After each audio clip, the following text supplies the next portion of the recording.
quand on a fait face au Covid, on a rejoint les forces.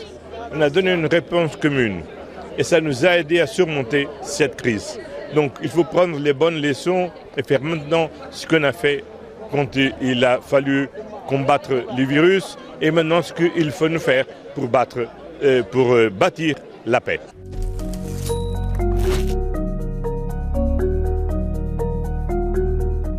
Les différents États membres sont plus proches de trouver une réponse commune.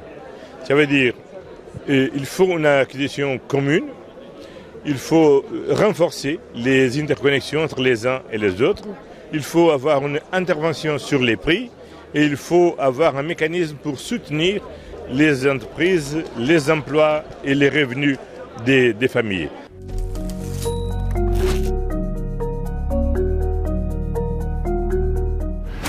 Oui, clairement, si on regarde par exemple sur le changement climatique et les politiques pour faire la transition énergétique, c'est clair pour tous maintenant qu'il faut accélérer la transition énergétique.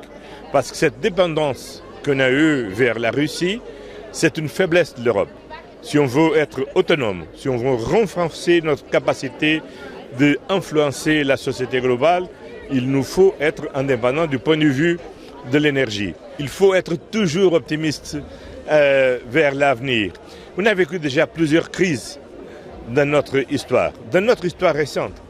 Dans les dernières 15 années, on a vécu une crise financière, on a vécu une crise économique, on a vécu une crise sanitaire. On doit faire face à nouveau à une nouvelle crise. Mais comme on a fait dans les crises antérieures, on sera capable de dépasser cette situation en renforçant la confiance des gens.